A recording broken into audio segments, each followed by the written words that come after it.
നമസ്കാരം. നമസ്തേ. China, Bangladesh, Myanmar economic corridor വീണ്ടും വാർത്തയിൽ വരുന്നുണ്ട്. ചൈന ഇതുമായിട്ട് മുമ്പോട്ട് പോകുന്നു എന്നുള്ള തരത്തിലേക്കാണ് വാർത്തകൾ വരുന്നത്. നമ്മൾ നോക്കുകയാണെങ്കിൽ ഇതിലോട്ട് മുമ്പ് ഇന്ത്യയും സ്വാഗതം ചെയ്തിട്ടുണ്ടായിരുന്നു. പക്ഷേ ഇന്ത്യ അതുമായി ബന്ധപ്പെട്ട് അതിൽ ജോയിൻ ചെയ്തിട്ടില്ല എന്നുള്ള തരത്തിലുള്ള വാർത്തകളാണ് വന്നിരുന്നത്. അപ്പം ഇത് വീണ്ടും മുമ്പോട്ട് വരുമ്പോൾ പല കാര്യങ്ങളും ചർച്ച ചെയ്യപ്പെടുന്നത്. എന്തുകൊണ്ടാണ് ഇന്ത്യ ഇതിൽ ജോയിൻ ചെയ്യാത്തത് എന്നുള്ളതും, എന്തുകൊണ്ടാണ് അന്ന് ഇന്ത്യ ഇതിൽ ജോയിൻ ചെയ്യാൻ താല്പര്യപ്പെടാത്തത് എന്നുള്ളതും, ഇത് വന്നു കഴിഞ്ഞാൽ ഇന്ത്യക്ക് ഏതെങ്കിലും തരത്തിലുള്ള പ്രശ്നങ്ങളുണ്ടോ എന്നുള്ള തരത്തിലേക്ക്. അപ്പോൾ യഥാർത്ഥത്തിൽ ഇതിൻ്റെയൊക്കെ ഒരു സത്യാവസ്ഥ എന്താണ്? China, Bangladesh, Myanmar economic corridor അല്ലെങ്കിൽ അത് വളരെ വേഗം നടപ്പാക്കാൻ വേണ്ടിയുള്ള ശ്രമങ്ങളിലാണ് ചൈന. ഉം.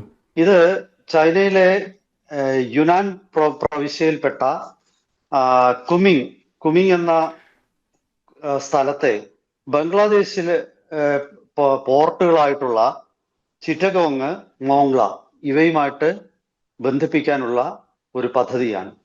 അപ്പൊ ഇതൊരു റോഡാണ്. റോഡിനോടൊപ്പം തന്നെയുള്ള സ്പെഷ്യൽ ഇക്കണോമിക് സോണുകൾ അടങ്ങുന്ന ഒരു പദ്ധതിയാണ് ഈ ചൈന, മ്യാൻമാർ, ബംഗ്ലാദേശ് CMBC എന്നാണ് അവർ പറയുന്നത്. China, Myanmar, Bangladesh corridor. ഇത് സത്യത്തിൽ ഇന്ത്യയെ ലക്ഷ്യമാക്കി തന്നെയാണ് അവരിത് ചെയ്യുന്നത്. അതായത് ഇന്ത്യയെ 4 ഭാഗത്തു നിന്നും വളയുക എന്നുള്ള ഒരു ലക്ഷ്യമാണ് ചൈനയ്ക്കുള്ളത്. ഒന്നാമത്തേത്. രണ്ടാമത്തെ കാര്യം, ചൈനയ്ക്ക് ബംഗാൾ ഉൾക്കടലിലേക്ക് ഒരു പ്രവേശന കവാടം തുറന്നു കിട്ടുക എന്നുള്ളതാണ്. ഇപ്പൊ ചൈനയ്ക്ക് അറേബ്യൻ കടലിലേക്ക് ഒരു കവാടം തുറന്നു കിട്ടാനാണ് ചൈന പാകിസ്ഥാൻ ഇക്കണോമിക് കോറിഡോർ വന്നത്. പക്ഷേ അവിടെ ഒരു വലിയ പ്രതിസന്ധി വന്നത് ഈ ബലൂചിസ്ഥാനിലെ വലിയ കലാപവും. ബലൂചിസ്ഥാൻ ഏതാണ്ട് പാകിസ്ഥാന്റെ നിയന്ത്രണത്തിൽ നിന്ന് പുറത്തു പോയിരിക്കുകയാണ്. ഇപ്പൊ ഇന്നലെ പോലും അവിടെ കനത്ത ഒരു ആക്രമണം നടന്നു. പാകിസ്ഥാൻ സൈന്യത്തിന്റെ ഒരു ബോട്ടും നാവികരെയും കൊന്നു. എത്ര പേര്? 10ഓളം നാവികരാണ് കൊല്ലപ്പെട്ടത്.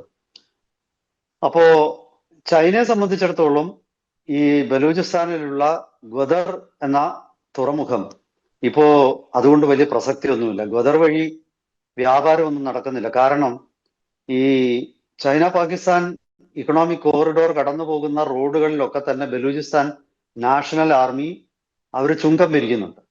അപ്പൊ സ്വാഭാവികമായിട്ടും ചൈനയെ സംബന്ധിച്ചിടത്തോളം ചൈനീസ് ട്രക്കുകൾക്കൊന്നും സ്വതന്ത്രമായിട്ട് അതുവഴി കടന്നു പോകാൻ പറ്റുന്നില്ല. ഇടയ്ക്ക് ചൈന ഈ ബലൂചിസ്ഥാൻ നാഷണൽ ആർമിയുമായിട്ട് ഒരു ചർച്ച നടത്തിയിരുന്നു. പാകിസ്ഥാൻ സർക്കാരിനെ ഉൾപ്പെടുത്താതെ നേരിട്ട് ഈ ബലൂചിസ്ഥാൻ വിഘടനവാദികളോ അല്ലെങ്കിൽ അവിടുത്തെ സ്വാതന്ത്ര്യ സമര പോരാളികളുമായിട്ടും ഒക്കെ ചൈന ഒരു ചർച്ച നടത്തി. പക്ഷെ ചർച്ച അത്ര വിജയിച്ചിട്ടില്ല.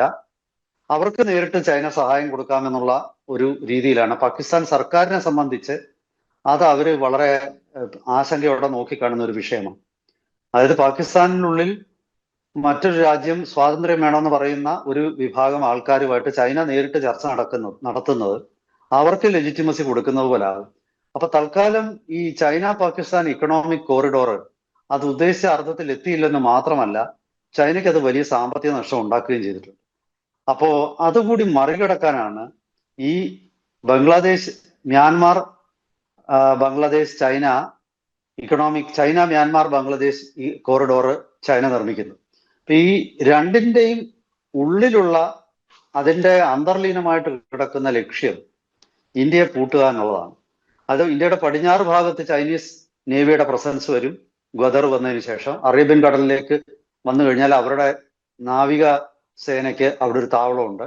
കിഴക്കൻ ബംഗാൾ ഉൾക്കടലിൽ അവർക്കൊരു താവളമായിട്ട് ചിറ്റഗോങ് പോർട്ട് മാറണം. ചിറ്റഗോങ് ആണ് അവർ മുഖ്യമായിട്ട് ലക്ഷ്യം വെക്കുന്ന വലിയ പോർട്ടാണ്. അതുപോലെ തന്നെ ശ്രീലങ്കയുടെ കൊളംബോ പോർട്ടിന്റെ ഈസ്റ്റേൺ ടെർമിനൽ ചൈനയാണ് നിയന്ത്രിക്കുന്നത്. അതും ഇത് തന്നെയാണ്. അതായത് ഇന്ത്യയുടെ 4 വശത്തും ചൈനീസ് പടക്കപ്പലുകളുടെ യുദ്ധക്കപ്പലുകളുടെ സാന്നിധ്യം ഉറപ്പാക്കുക എന്നുള്ളതാണ് ചൈനയുടെ ഒരു ലക്ഷ്യം. ഇതും അത് തന്നെയാണ്. പക്ഷെ ഇവിടെയും പാകിസ്ഥാനിലുള്ളതുപോലെ ഒരുപാട് പ്രതിസന്ധികൾ ചൈനയ്ക്കുണ്ട്. ആദ്യത്തെ ആ പദ്ധതിയെക്കുറിച്ച് നമുക്ക് നോക്കാം. എന്നിട്ട് നമുക്ക് അതിന്റെ പ്രത്യാഘാതങ്ങളെ കുറിച്ച് നമുക്ക് ചർച്ച ചെയ്യാം. ശരിക്കും 1999 ഇങ്ങനെ ഒരു പദ്ധതി ചൈന ആദ്യമായിട്ട് വിഭാവനം ചെയ്യുന്നത്. അത് Bangladesh China India Myanmar corridor എന്നായിരുന്നു അന്ന് അതിന് ചൈന നാമകരണം ചെയ്തത്. ഇന്ത്യയുടെ കൊൽക്കത്ത തുറമുഖവും ഈ പദ്ധതിയിൽ ഉൾപ്പെടുക. അതായത് കൊൽക്കത്ത വരെ ചൈനയുടെ യുനാൻ പ്രവിശ്യയിൽ നിന്നും ഇന്ത്യയുടെ കൊൽക്കത്ത വരെ നീളുന്ന ഒരു റോഡ് ശൃംഖല. ആ റോഡ് ശൃംഖലയുടെ ഇരുവശത്തുമായിട്ടുള്ള സ്പെഷ്യൽ എക്കണോമിക് സോണുകൾ, ലോജിസ്റ്റിക്സ് പാർക്കുകൾ, ഇങ്ങനെയൊക്കെയുള്ള ഒരു വലിയ സംവിധാനമാണ് ചൈന വിഭാവനം ചെയ്തത്. അപ്പോ ഇന്ത്യയെ സംബന്ധിച്ച് ഇന്ത്യ ഇതിലെ ഒരു വലിയ അപകടം തിരിച്ചറിഞ്ഞു. ആ അപകടം എന്തെന്നാൽ ഈ ലോജിസ്റ്റിക്സ് പാർക്കുകൾ എന്ന് പറയുന്നത് പലപ്പോഴും ചൈനയുടെ നിയന്ത്രണത്തിലുള്ള ചൈനീസ് സൈന്യത്തിന്റെ ഡിസൈനും ചൈനീസ് സൈന്യത്തിന്റെ ലക്ഷ്യങ്ങളെയും സാധിക്കാനുള്ള ഒരു കേന്ദ്രമാണ്. അപ്പൊ അത്തരം കേന്ദ്രങ്ങള് ഈ റോഡിന്റെ ഏതാണ്ട് 1700 കിലോമീറ്റർ നീളമുള്ള റോഡാണ് ഇതിന്റെ ഭാഗമായിട്ട് വരാൻ പോകുന്നത്. ഈ 1700 കിലോമീറ്റർ നീളമുള്ള റോഡിന്റെ പല ഭാഗങ്ങളിലും ചൈനീസ് പട്ടാളത്തിന്റെ ലോജിസ്റ്റിക്സ് സെന്ററുകൾ വരും, പീപ്പിൾസ് ലിബറേഷൻ ആർമിയുടെ. അത് വലിയ ബുദ്ധിമുട്ടുണ്ടാക്കും. പിന്നെ മറ്റൊരു ചൈനയുടെ ഒരു ഗൂഢലക്ഷ്യം ഇതിലൂടെ ഇവിടെ എത്തിയിട്ട് ഇന്ത്യയുടെ വടക്കു കിഴക്കൻ സംസ്ഥാനങ്ങളിലേക്ക് കടന്നു കയറുക എന്നുള്ളതാണ്. അപ്പോൾ വടക്കു കിഴക്കൻ സംസ്ഥാനങ്ങളിൽ ഇപ്പൊ ഉദാഹരണത്തിന് അരുണാചൽ പ്രദേശിന്റെ തവാങ് ഏരിയ, അത് ചൈനയുടേതാണെന്ന് അവകാശപ്പെടുന്നതാണ്. അതുപോലെ തന്നെ നാഗാലാൻഡ്, അതുപോലെ മിസോറാം, ഈ ഭാഗങ്ങളെല്ലാം കൂടെ ചേർത്തിട്ട് അതിന്റെ കുറച്ച് ഭാഗങ്ങളൊക്കെ അടർത്തിയെടുക്കാൻ അമേരിക്കയ്ക്കും താല്പര്യമുണ്ട്. അപ്പോ ഇങ്ങനെയുള്ള ഗൂഢലക്ഷ്യങ്ങൾ ഈ ഒരു പദ്ധതിയിൽ ഉണ്ട് എന്നുള്ള ഒരു തിരിച്ചറിവാണ് ഇന്ത്യയെ സംബന്ധിച്ച് ഇതിൽ നിന്നും പിന്മാറാൻ ഉള്ള കാരണം. അപ്പോൾ ഇന്ത്യ ഇല്ലെങ്കിലും തങ്ങൾ ഈ പദ്ധതിയുമായിട്ട് മുന്നോട്ട് പോകും എന്ന് ഇന്ത്യയെ ബോധ്യപ്പെടുത്താനും ഇന്ത്യയെ സമ്മർദ്ദത്തിലാഴ്ത്താനുമുള്ള ഒരു ശ്രമം കൂടിയാണിപ്പോൾ ബംഗ്ലാദേശ് മ്യാൻമാർ ചൈന കോറിഡോർ എന്ന രീതിയിൽ അത് റീഡിസൈൻ ചെയ്യുന്നത്. പക്ഷെ ഇവിടെ ഒരു വലിയ പ്രതിസന്ധി ചൈന നേരിടുന്നത്, ഈ റോഡ് കടന്നു പോകേണ്ടത് മ്യാൻമാറിലെ റാഖൈൻ പ്രോവിൻസ് എന്ന് പറയുന്ന പ്രദേശത്തൂടാണ്. അവിടെ മിലിറ്ററി ജുണ്ടായ്ക്ക് യാതൊരു സ്വാധീനവുമില്ല. ഈ പ്രദേശത്ത് റാഖൈൻ പ്രോവിൻസിലെ അരക്കൻ ആർമി എന്ന ഒരു പ്രത്യേക ഗ്രൂപ്പാണ് അവിടെ ഇപ്പൊ ഭരിക്കുന്നത്.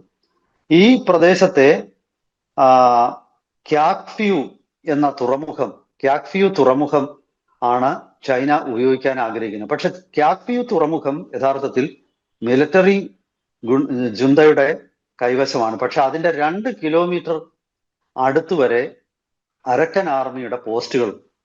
അതായത് ഈ പദ്ധതി അട്ടിമറിക്കാൻ അരക്കൻ ആർമിക്ക് നിസ്സാരമായിട്ട് സാധിക്കും. ഇത് ബലൂചിസ്ഥാനിലുണ്ടായ അതേ അവസ്ഥ ഈ ചൈന ബംഗ്ലാദേശ് മ്യാൻമാർ കോറിഡോറിലും ഉണ്ടാകാനുള്ള സാധ്യതയാണ് ഇത് കാണിക്കുന്നത്. അപ്പോ സ്വാഭാവികമായിട്ടും ചൈന കുറച്ച് ആശങ്കയിലാണ്. കാരണം ചൈന വലിയ തോതിൽ നിക്ഷേപം പാകിസ്ഥാനിലെ ഈ ഗ്വദർ പോർട്ടിന് വേണ്ടി നടത്തിയിരുന്നു. അതുപോലെ ചൈന പാകിസ്ഥാൻ ഇക്കണോമിക് കോറിഡോറിൽ നടത്തിയിരുന്നു. അത് ഉദ്ദേശിച്ച ഫലം കണ്ടില്ലെന്ന് മാത്രമല്ല, ഗ്വദർ പോർട്ടിലൊന്നും കപ്പലുകൾ വരുന്നതേയില്ല.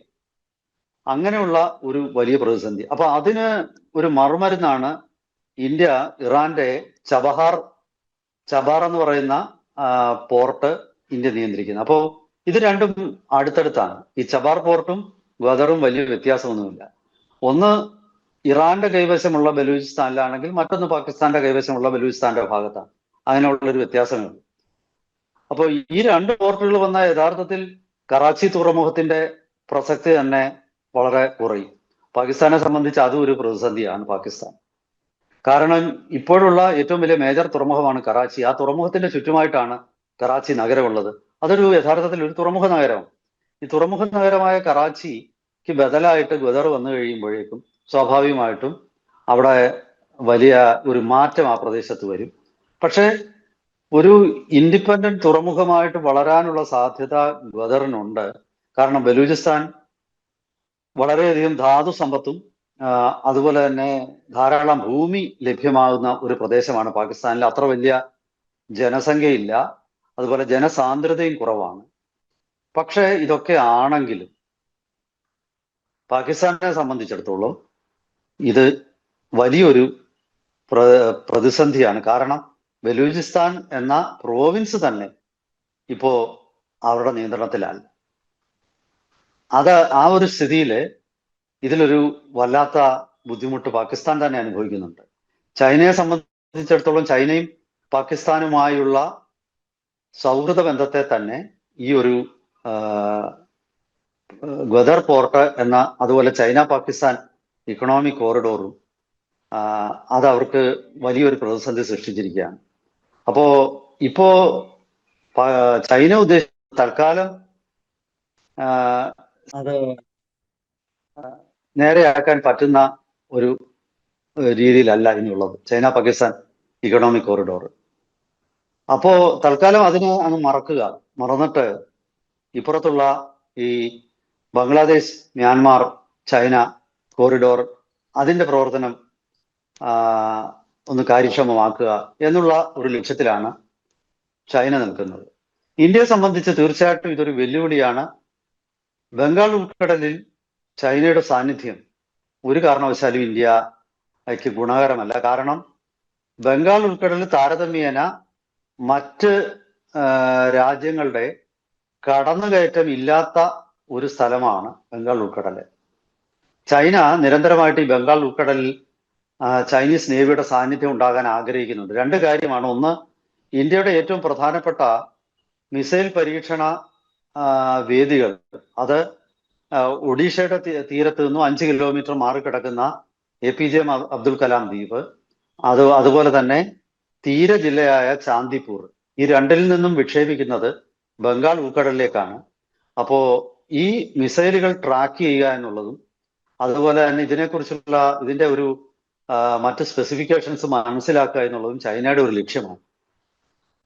പിന്നെ ഒരു കാര്യം കൂടെ പറഞ്ഞ് ഞാൻ അവസാനിപ്പിക്കുക. അതായത് ചൈനയെ സംബന്ധിച്ചിടത്തോളം ചൈന ഇപ്പോൾ ലക്ഷ്യമിടുന്നത് ചൈനയുടെ ലേക്കുള്ള ചരക്കുകളുടെ ഒരു 80% വരുന്നത് മലാക്ക ഉൾക്കടലിലൂടെയാണ്. ഈ മലാക്ക ഉൾക്കടലിന്റെ പ്രവേശന കവാടത്തിലാണ് ഇന്ത്യയുടെ ആൻഡമാൻ നിക്കോബാർ ദ്വീപസമൂഹം. ഈ ആൻഡമാൻ നിക്കോബാർ ദ്വീപസമൂഹത്തിൽ നിന്നും ഇന്ത്യക്ക് വേണമെങ്കിൽ മലാക്ക ഉൾക്കടലിലൂടുള്ള കടലിടുക്കിലൂടുള്ള ഈ വ്യാപാരം ചൈനീസ് കപ്പലുകളുടെ നീക്കത്തെ തടയാൻ പറ്റും, വളരെ നിസ്സാരമായിട്ട് തടയാം. ഇപ്പോ ഇറാൻ ചെയ്തത് നമ്മൾ കണ്ടതാണ്. ഹോർമുസ് കടലിടുക്കിലൂടെയുള്ള ഗതാഗതം മുഴുവൻ ഇറാൻ അട്ടിമറിക്കാൻ പറ്റി. വളരെ നിസ്സാരമാണ്. ഇവിടുന്ന് 2 ബ്രഹ്മോസ് മിസൈല് അയച്ചാൽ മതി, അതോടുകൂടി അതുവഴിയുള്ള ഗതാഗതം തടസ്സപ്പെടും. ഇപ്പൊ ചൈനയെ സംബന്ധിച്ചിടത്തോളം ഈ സൗത്ത് ചൈന സീ, ആ സൗത്ത് ചൈന സീയിലൂടെ അവിടെ വലിയ പ്രതിസന്ധി ഉണ്ട്. കാരണം തെയ്വാൻ അവിടെയുണ്ട്, തെയ്വാനും അമേരിക്കയുടെ ഒരു സാന്നിധ്യം. ഇപ്പുറത്ത് മലാക്ക കടലിടുക്കിലൂടെയുള്ള ഗതാഗതത്തില് ഇന്ത്യയുടെ ഭീഷണി.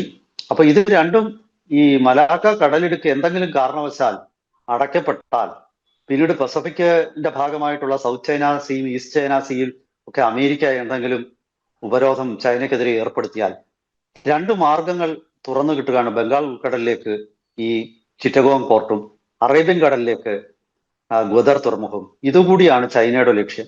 ചൈനയ്ക്ക് സ്വന്തം വ്യാപാരം, ഇറക്കുമതി അത് സുരക്ഷിതമായിട്ട് ഒരു യുദ്ധ കാലഘട്ടത്തിലും മുന്നോട്ട് കൊണ്ടുപോകാനുള്ള ലക്ഷ്യമാണ് ചൈന ഇടുന്നത്. എന്തായാലും ശരി, ഇത് ഈ പ്രദേശത്ത് ഒരു സംഘർഷാവസ്ഥ, പുകയുന്ന ഒരു ശീതയുദ്ധം ഇന്ത്യയും ചൈനയും തമ്മിൽ ഈ ഇക്കണോമിക് കോറിഡോറുകളുടെ പേരിൽ ഉണ്ടാവും. ഇതൊക്കെ തന്നെ ബെൽറ്റ് റോഡ് എന്ന പദ്ധതി എന്ന് പറയുന്ന ചൈനയുടെ വൺ ബെൽറ്റ് OBOR എന്ന് പറയും, വൺ ബെൽറ്റ് വൺ റോഡ്, ആ പദ്ധതിയുടെ ഭാഗമായിട്ടാണ് ചൈന നടപ്പാക്കുന്നത്. എന്തായാലും ഇതിന്റെ കൂടുതൽ വിവരങ്ങൾ വരുന്ന മുറയ്ക്ക് നമുക്ക് ഇതിന്റെ വിശദാംശങ്ങളിലേക്ക് കൂടുതൽ ഉൾക്കാഴ്ചകൾ നമുക്ക് പ്രേക്ഷകർക്ക് കൊടുക്കാം. ഒരിക്കൽ കൂടി എല്ലാവർക്കും നമസ്കാരം. നമസ്കാരം.